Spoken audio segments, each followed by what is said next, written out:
Rase rădăcină, rase cluster.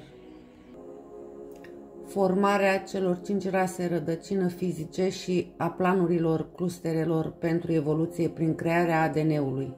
Misiunea de salvare, etapa 4. După ce toiagul lui Amenti a fost așezat în sfera lui Amenti, la nucleul dimensiunii a doua al Pământului, a început formarea celor 5 rase rădăcină rămase. Cele 5 rase cluster din câmpul morfogenetic al sferei s-au polarizat, împărțindu-și câmpurile energetice, fiecare creând 2 câmpuri morfogenetice mai mici în sfera Amenti. Cele 10 noi sfere au deținut în mod colectiv modelul pentru firele de ADN de la 1 la 12. Fiecare dintre cele 5 rase cluster a fost responsabil pentru evoluția unei perechi din aceste noi câmpuri morfogenetice. Fiecare sferă a devenit câmpul morfogenetic pentru o rasă rădăcină plus rasa sa cluster, care s-a manifestat simultan în expresie fizică pe Pământ. În perioadele de timp care corespundeau catenei dimensionale de ADN, căruia i-a fost desemnată fiecare rasă.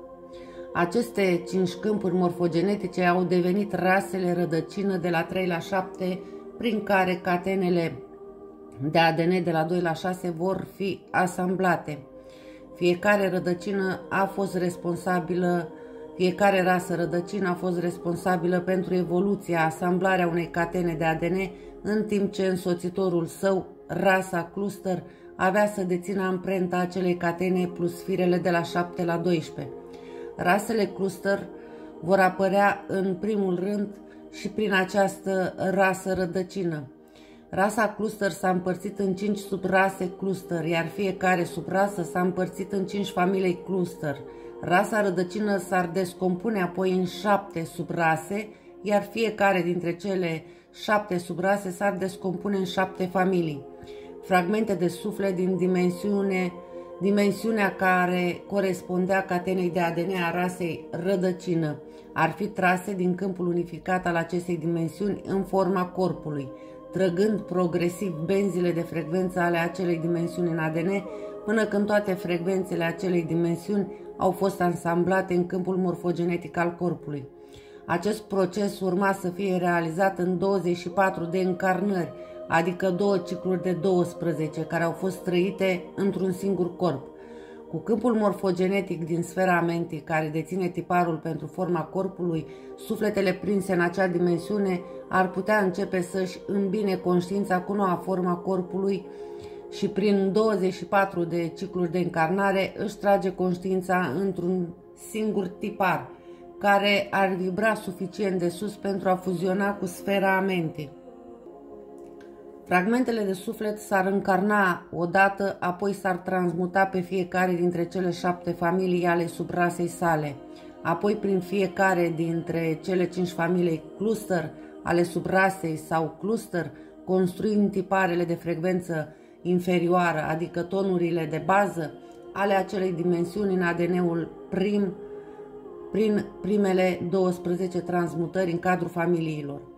În continuare, sufletul, acum mai evoluat, se va transforma în fiecare dintre cele 7 subrase ale rasei sale rădăcină, apoi în fiecare dintre cele subrase din cluster ale rasei sale cluster, construind modelele de frecvență mai înaltă, contonații din acele dimensiuni în ADN. În transmutația finală, în care toate tipurile de frecvență pentru acea dimensiune au fost atrase în ADN și catena completă a fost asamblată. Încarnatul a purtat apoi modelul complet de ton de bază al rasei sale rădăcină și supratonurile de particule ale rasei sale închise în interiorul ADN-ului. În această fază finală, corpul ADN-ului și conștiința încarnatului se vor transmuta. Tonurile de bază din cadrul catenei de ADN, fuzionându-se pentru a crea un ton rezonant prin care identitatea s-ar putea fuziona cu câmpul morfogenetic al rasei cluster din sfera Amenti, de unde ar ridica tonurile de activare rămase, conotații de la cluster. Rasa cluster a deținut codurile ADN cu frecvență mai înaltă, pentru acea dimensiune care se potrivește cu modelele de frecvență a tonului de bază ale corpului dublu în pământul paralel. Acestea sunt numite coduri de activare, deoarece acestea permit particulelor de ADN să fuzioneze cu antiparticulele lor, creând transmutarea particulelor de materie și antiparticulelor, prin care catenele de ADN 7 de la 7 la 12 s-ar putea conecta în codul genetic de funcționare. Rasa rădăcină deținea codurile de ton de bază de frecvență inferioară al acestui pământ.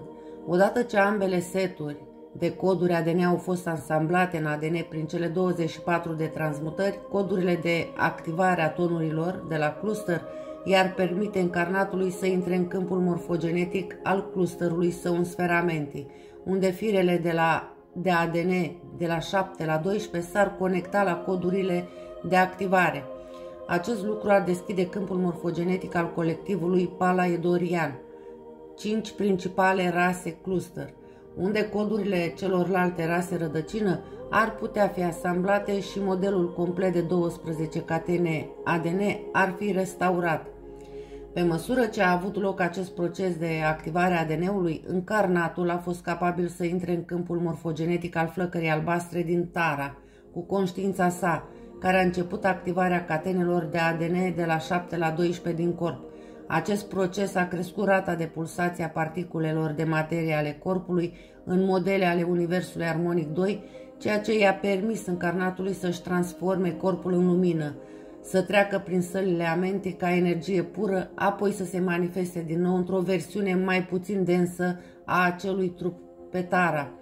Cele 24 de transmutări au fost trăite într-un singur corp, care s-a transmutat progresiv pe măsură ce ADN-ul s-a ansamblat până la o distorsiune genetică ulterioară. Inițial, corpul uman a fost conceput să se transmute și să urce, nu să moară și să se reîncarneze. Cele 24 de cicluri au devenit mai târziu 24 de cicluri de încarnare sau naștere și moarte, prin care ADN-ul se va aduna pe măsură ce conștiința trece de la o viață la alta. Corpul original, uman, era nemuritor. Prima însămânțare, lumea a treia. Modelul pentru evoluția celor 5 rase rădăcină rămase a fost pus în mișcare acum 25 de milioane de ani, în primul val de suflete care ieșeau din câmpul morfogenetic palaidorian și se încarnează fizic. Cele 5 rase cluster au intrat pe pământ în diferite locații geografice de pe pământ. Prin înmugurire, fiziune, replicare, cele 5 familii din cluster au manifestat fiecare 6 ființe masculine și 6 ființe feminine pe pământ și același număr pe pământul paralel, antiparticulă. Deci în primul val de creație fizică de pe pământ, 60 de ființe umane s-au manifestat în formă adultă din câmpul morfogenetic al raselor cluster. Fiecare dintre cele 5 rase cluster a început cu o familie de 12 oameni, 6 bărbați și 6 femei. Ei au intrat pe pământ împreună cu egalitate permanentă, însămânțând rasele: maro, ur, antrian, roșu, breanoa, alb, hibiru, galben, melchisedec, negru, iunaseti. Populațiile pământului s-au construit prin această descendență, după aproximativ 10 milioane de ani de evoluție. Acum 25-15 milioane de ani, a treia rasă rădăcină a intrat prin popoarele din clusterul Ur-Antrian. Al treilea rasa rădăcină și prima rasă rădăcină fizică care a apărut pe pământ au fost lumarianii. Era o rasă maro care a apărut în urmă cu aproximativ 15 milioane de ani, care a fost însărcinată cu asamblarea celei de-a doua catene ADN. În urma lumarianilor și a celor 7 subrase și a celor 49 de familii ale acestora, a fost a doua infuziune a rasei din clusterul Brenoa și celor 5 subrase și 25 de familii ale acestora. Ei au intrat prin popoarele primului val de încarnare, acum aproximativ 12 milioane de ani. Intrând prin popoarele din clusterul Brenoa, a venit a patra rasă rădăcină, alanienii, și subrasele și familiile lor. Alanieni au apărut în urmă cu aproximativ 9 milioane de ani, o rasă cu pielea roșie, care au fost responsabile pentru asamblarea catenei 3 de ADN. Cele 5 rase cluster și rasele rădăcină lemuriană și alaniană au evoluat împreună pe Pământ, între 25 de milioane și 5,5 milioane de ani în urmă, dezvoltând o cultură înaltă diversificată. Încarnații care și-au păstrat integritatea codului lor genetic au transmutat prin fiecare dintre rase, apoi au urcat în corpurile lor nemuritoare prin sălile amentii. Această perioadă de timp este cunoscută sub numele de prima însămânțare și reprezintă a treia lume în tradiția nativilor americani. Războaiele electrice și războaiele entităților din rezistența palaidoriană. În timpul primei însămânțări, totul a mers bine, deoarece multe fragmente de suflet de pe pământul universului armonic 1 au urcat cu succes prin sălile amente înapoi în Tara, dar mulți membri ai raselor de la prima însămânțare au început de asemenea să se abată prin încrucișarea animalelor și prin contactul cu ieturile universului armonic 1. Unii pierzând capacitatea de transmutare genetică și prin urmare imortalitatea lor. Cu aproximativ 5.509.000 de ani în urmă, membrii rasei Sirusian Anunnaki din universul armonic 2, împreună cu alte câteva grupuri de et și metaterestri din universurile armonice superioare, au vrut să oprească evoluția raselor pământești și să abandoneze experimentul triburilor Turaneusian 2. De teamă că codul genetic mutat al celor 12 triburi să contamineze rasele din Tara, în timp ce acestea urcau prin sălile din Amenti. Multe specii ale universului armonic 2 nu doreau ca elementul uman degresiv să se întoarcă în Tara, pentru că deja creau daune în sistemele energetice ale Pământului, iar cei din Tara aveau nevoie de protecție împotriva unor astfel de activități. Numeroase alte grupuri au vrut pur și simplu teritoriile Pământului pentru propriile lor scopuri. Grupurile de rezistență au început un război cu Elohimii din universul armonic 3 și cei din legământul Palaidor în universul armonic 2. Entități din universurile superioare au coborât pe Pământ, iar mari lupte de energie pură au fost purtate în galaxia locală a Pământului și în atmosfera Pământului. Aceste evenimente au devenit cunoscute sub numele de războaiele electrice. Războaiele au durat în jur de 900 de ani, în timp ce entitățile acestor grupuri opuse s-au luptat pentru controlul asupra sistemului portal natural al Pământului și asupra sferei Amenti. Rasele umane prinse în această bătălie fie au urcat în Tara prin sălile de Amenti sau au fost mutați în alte planete ale universului armonic 1, cu ajutorul Elohimilor și al Paladoirienilor universului armonic 2.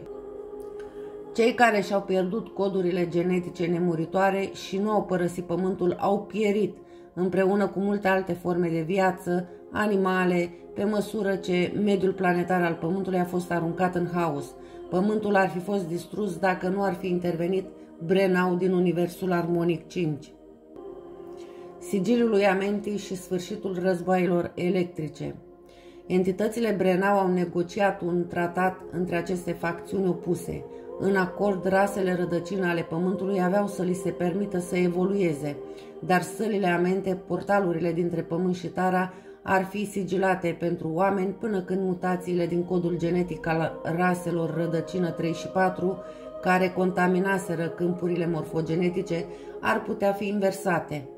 În ceea ce privește sufletele care evoluează din universul armonic 1, sigilarea sălilor Amente a însemnat că acestea ar putea evolua în câmpul morfogenetic al raselor din cadrul familiei raselor lor și să preia firele de ADN între 17 și 12, dar nu ar putea trece prin câmpul morfogenetic specific a raselor lor rădăcină în câmpul morfogenetic colectiv palaidorian, unde s-ar putea asambla firele de ADN ale celorlalte rase rădăcină, firele între 4 și 6. Fără tiparele de frecvență de amprenta ale firelor 4-6, sufletul întrupat nu ar putea conecta firele 7-12 în codul genetic operațional. Sălile din amente au fost pecetluite descendenței umane prin eliminarea din câmpurile morfogenetice ale celei de-a treia și a patra rasă cluster a codurilor de activare armonice care ar permite particulelor și antiparticulelor corpului să fuzioneze, să transmute și să adune catenele 7 de la 7 la 12 în ADN-ul operațional.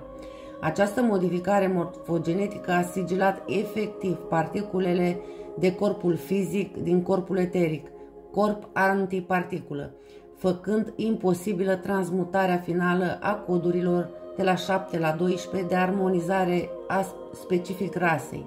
Acest lucru s-a manifestat ca un bloc energetic între corpurile fizice și eterice din câmpul auric bioenergetic uman și o etanșare a tonurilor primare a dimensiunii 1 din chakra de bază a umanului, o configurație auric purtată și astăzi în interiorul uman contemporan. De asemenea, a creat percepția dualității între conștiință și corp pentru cei care dezvăluie această configurație genetică. În mod normal, un încarnat ar construi catena de ADN a rasei sale rădăcină, apoi s-ar construi catenele de activare din rasa specifică, ceea ce i-ar permite să tragă catenele de la 7 la 12 în manifestare din câmpul morfogenetic specific rasei sale. Al șaptelea fir, un ton de bază primar, care conținea frecvențele tuturor șuvițelor de dedesubt, s-ar conecta la singurul fir asamblat prin cluster, apoi va asambla toate celelalte rădăcini. Lanțurile ADN sunt specifice rasei, deoarece modelele lor de frecvență au fost conținute în a șaptea catenă. Odată ce catenele de la 1 la 7 au fost asamblate, a fost creat un ton rezonant interdimensional, 3 tonuri rezonante. Corpul ar putea apoi să se transforme în lumină, să treacă prin flacăra albastră în sfera mentii și a se remanifesta pe Tara, unde asamblarea catenelor de la 8 la 12 va continua. Îndepărtând unul dintre modelele de frecvență a codului de activare armonic din câmpul morfogenetic al raselor cluster 12, încarnatul uman nu a putut conecta a șaptea catenă de ADN, ceea ce înseamnă că încarnatul nu a putut asambla catenele celorlalte rase rădăcină, astfel încât nu s-ar putea transmuta în lumină pentru a trece prin flacăra albastră. Oamenii care purtau această distorsiune a codului au rămas prinși în corpurile lor de materie din universul armonic 1, iar furnizarea de energie și de transmutare disponibilă pentru corpul materiei a devenit finită, deoarece catenele de ADN care ar fi alimentat corpul cu energii de frecvență mai înaltă nu mai erau operaționale. Când corpul își atingea capacitatea genetică de a aduna frecvența, atunci structura fizică începea să se deterioreze pe măsură ce conștiința era transferată înapoi în câmpul morfogenetic. În urma acestei distorsiuni morfogenetice, conștiința se va naște în rasa rădăcină, va finaliza cele 12 cicluri de transmutare a familiei și 12 subrase și apoi va merge în blocul de frecvență genetică. Trupul ar muri și atunci încarnatul care ar trece în câmpul morfogenetic specific familiei sale de rase va trebui să renască într-un corp în cadrul următoarei rase rădăcină. După finalizarea ciclurilor de transmutare ale celei de-a patra rasă rădăcină, încarnatul va trece câmpul morfogenetic al familiei sale de rase, apoi trebuie să aștepte până când ciclul de manifestare a rasei rădăcină, a cincea, a început, înainte de a-și putea finaliza încarnarea finală în rasa rădăcină și a elibera sigilul amentii. Odată asamblată cea de-a patra catenă de ADN prin încarnarea celei de-a cincea rase rădăcină, sigilul amentii s-ar elibera din prima catenă de ADN și activarea codurilor armonice de la a cincea familie de rase ar fi conectată, asamblând al cincilea, al șaselea și al șaptelea lanț de catene ADN, creând un ton rezonant interdimensional. Apoi corpul s-ar putea transforma în lumină să treacă prin flacăra albastră și să manifeste din nou pe Tara pentru a continua evoluția. Sigiliul Amente a făcut necesar să se încarneze de 3 ori, odată în rasele rădăcină 3, 4 și 5, pentru a finaliza procesul de ascensiune dimensională în Universul Armonic 1. După sigilarea sălilor Amenti, sfera lui Amenti din nucleul Pământului a devenit colectorul de suflete care așteaptă renașterea în a 5-a rasă rădăcină, prin care sigiliul Amenti va fi ridicat, astfel încât să poată urca și să fie eliberați. După războaiele electrice, a 3-a și a 4-a rasă rădăcină ar trebui să fie reînsămânțate pe pământ, iar noua însămânțare va purta cu ea sigiliul lui Amenti. Sălile Amenti nu au fost în sine sigilate sau închise, ele au fost sigilate doar pentru încarnați purtând tulpina genetică modificată. Unele tulpini hibride ET ale oamenilor în exil în alte sisteme planetare, care nu aveau distorsiunea genetică sigiliului Amenti, s-au întors pe pământ în urma războaielor electrice pentru a trece prin sălile din Amenti. S-a descoperit apoi că o problemă mai mare a apărut ca urmare a războaielor electrice. Sigiliul Palaidor, înclinarea polilor, perioada glaciară, sfera de Amenti plasată în dimensiunea 4, în densitatea 4, prima inundație majoră a Pământului, zidul vechi de 5,5 milioane de ani în timp. Ca urmare a pagubelor din războaiele electrice, Elohim a trebuit să plaseze sfera Amenti în densitatea 4, creând un bloc de frecvență de 4 dimensiuni în cadrul celei de-a 2-a și a 3-a catene de ADN, sigilând rasele rădăcină 3 și 4 din câmpul morfogenetic, matricele lor sufletești, creând acumularea de fragmente de suflet ale dimensiunii 2, 3 și 4, care ar trebui să integreze în conștiința rasei rădăcină 5. Acest lucru a creat mintea subconștientă a dimensiunii 2, corpul emoțional, care ar atrage fragmente elementare de 3 suflete ale rasei rădăcină lamanian, lemurian, o minte egoistă a dimensiunii 3, care ar atrage fragmente de 4 suflete ale rasei rădăcină alanian, atlantean, și o dimensiune a 4, minte corp astral, care ar atrage fragmente de suflet din rasa rădăcină 3 și 4 din planul astral. Manifestat ca un tipar de frecvență a dimensiunii 4 suplimentar în cadrul celei de-a 2-a și a 3-a catene de ADN, un blocaj în cadrul celei de-a 2-a și a 3-a chakre, prin care energiile lor ar putea fuziona doar prin chakra a 4-a, ca o barieră energetică între frecvențele de a 2-a, a 3-a și a 4-a dimensiune din câmpul auric bioenergetic. Aceasta a creat separarea dintre aspectele de identitate emoționale, mentale și astrale. Rasa rădăcină cu fragmente de 5 suflete a devenit responsabilă pentru integrarea fragmentelor de suflet ale lamanienilor și atlanienilor din a 2-a însămânțare și ale atlanților și lemurienilor din a 3-a însămânțare, care se manifestă ca blocaje în cadrul celui de-al 2-lea corp emoțional, al 3-lea corp mental și al 4-lea corp astral și chakrele corespunzătoare nivelurilor câmpului auric.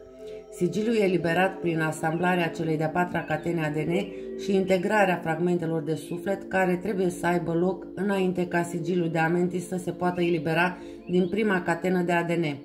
Conștiința umană și-a pierdut conștientizarea relației sale cu Pământul și cu dimensiunile superioare, precum și memoria evolutivă a speciei sale, iar sufletele raselor rădăcină și ale clusterelor din rasele a 3-a și a 4-a au putut evolua doar prin rasa rădăcina 5-a.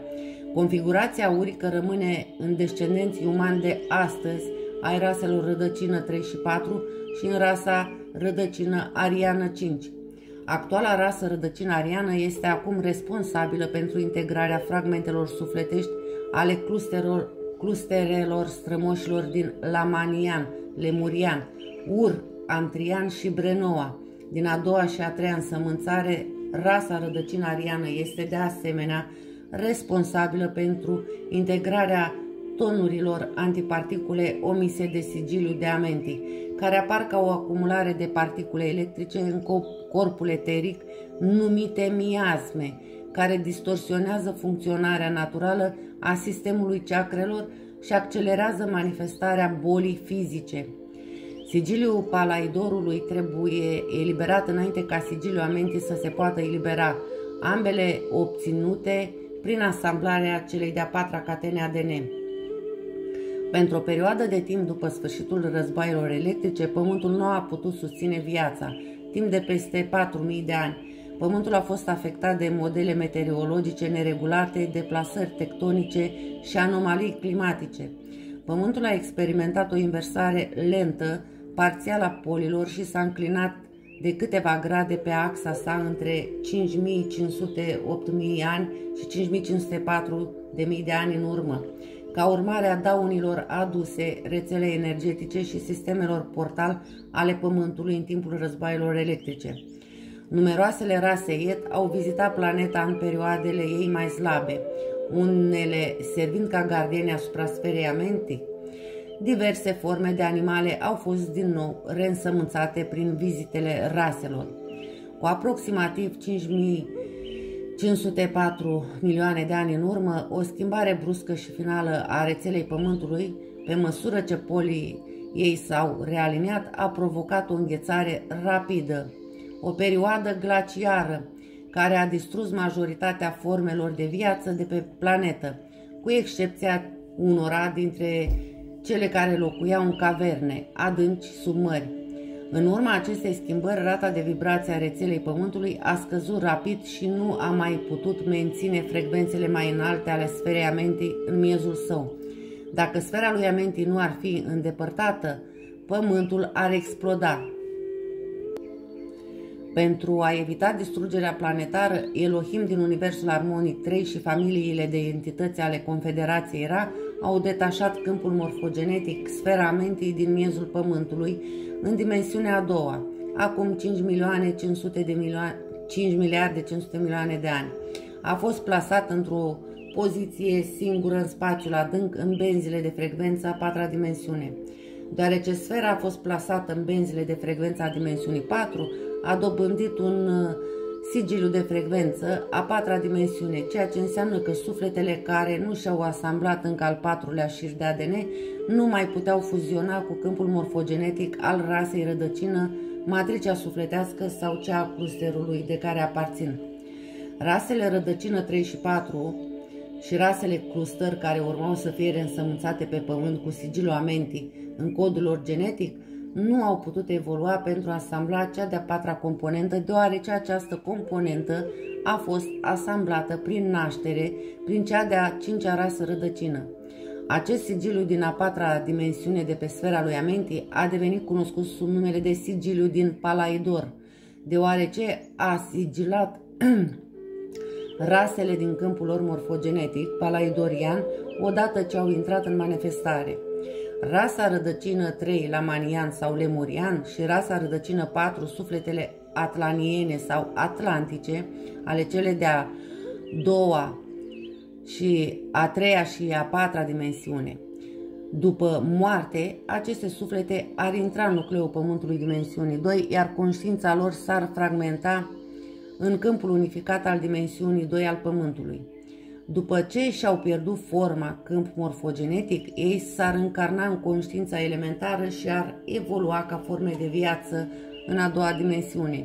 Ei vor fi prinși în încarnările elementare mentale până când sigiliul a patra dimensiune a lui Palaidor va fi ridicat din câmpul morfogenetic.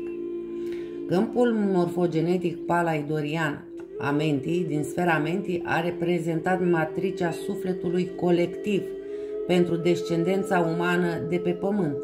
Datorită sigiliului Palaidor, rasele ar intra pe Pământ din câmpul morfogenetic al dimensiunii 4, în loc de nucleul dimensiunii 2 al Pământului.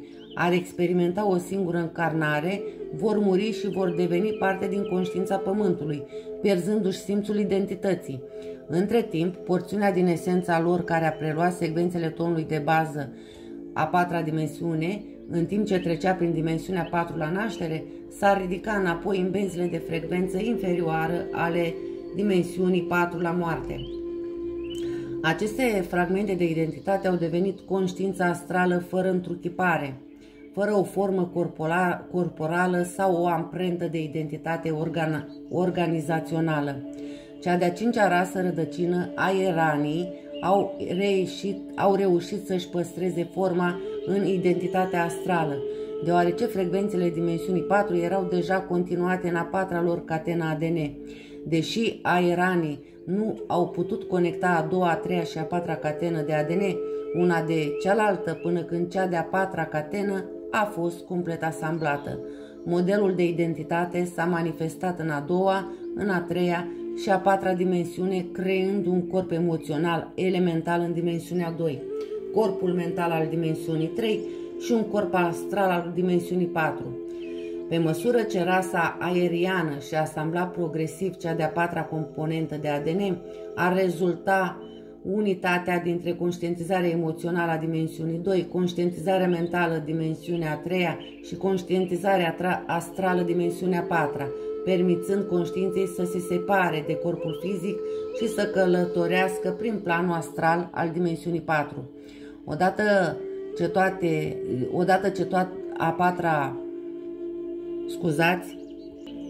ce cea de-a patra componentă a fost eliberată și fragmentele de suflet ancestrale integrate, sigiliul Palaidor s-ar elibera în codul genetic aeran. Identitățile emoționale, mentale și astrale s-ar fuziona. Armoniile codului de activare ale celui de-al cincilea cluster, Hibiru, ar fi fost asamblate, conectate și va elibera sigiliul amentii, permițând ascensiunii să aibă loc prin flacăra albastră din sfera amentii. A treia și a patra rasă rădăcină nu au avut un corp astral, deoarece amprenta lor genetică nu includea a patra din dimensiunea a 4 catenă de ADN. Doar membrii raselor 3 și 4 care au participat la reproducerea interstelară au fost capabili să creeze forma organizatorică a unui corp astral în dimensiunea 4 și să combine amprenta pentru cea de-a patra catenă ADN. Membrii acestor rase anterioare din a patra și a treia rasă nu au putut trece în câmpul morfogenetic al rasei lor la moarte și prin urmare nu s-au putut reîncarna în a cincea rasă rădăcină.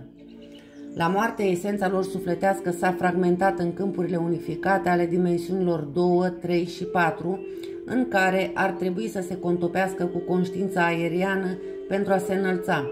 O mare povară a fost pusă asupra rasei rădăcină aeriană și a descendenței sale Hibiru, deoarece ei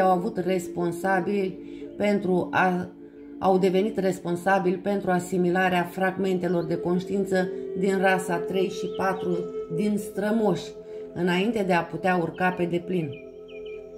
Aceste fragmente de suflet ancestral au apărut ca fragmente de memorie încarnată și identități haotice, fragmentate de subpersonalitate din planurile elemental, mental și astral, care s-ar aduna în conștientizarea conștientă pe măsură ce corpurile astral, mental și emoțional fuzionau prin adunarea celui de-al patrulea lanț de ADN. Odată cu această povară, aeranii și Hibiru au trebuit să integreze de asemenea a șasea tonalitate lipsă în prima componentă a ADN-ului, prin care sigiliul amentii ar putea fi eliberat și ascensiunea să aibă loc. Până la eliberarea sigiliului amentii, codurile antiparticulă nu s-au putut contopi cu codurile fizic, construind la nivel corpul eteric al câmpului auric, dublul antiparticulă din pământul paralel.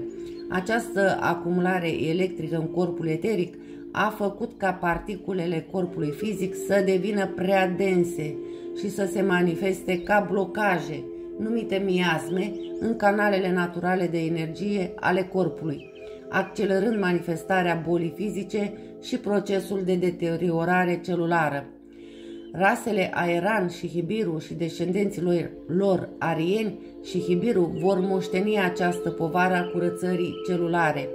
Majoritatea oamenilor din zilele noastre au cea de-a cincea codificare a rasei și sunt implicați subconștient în acest proces de curățare celulară, integrarea corpului emoțional, mental și astral, ansamblarea celei de-a patra catene ADN pentru a elibera sigiliul amentii și pentru a ascensiona. Sigiliul Palaidor Va crea o acumulare de energii haotice fragmentate de identitate în planurile elemental, mental și astral, până când a cincea rasă rădăcină își va îndeplini amprenta genetică și va ansambla cea de-a patra catenă de ADN, prin care aceste fragmente de suflet ar putea fi eliberate. O alternativă la fragmentare a fost oferită raselor prin crearea ulterioară a ceea ce a ajuns să fie numit al treilea ochi al lui Horus. Deși poverile evoluției puse asupra conștiinței umane sub sigiliile lui Amenti și Palaidor ar fi mari, Confederația Elohim și Ra știau acest lucru înainte de a orchestra a doua însămânțare și au permis ca aceasta să apară ca o modalitate de a ajuta la purificarea codurilor genetice degresive.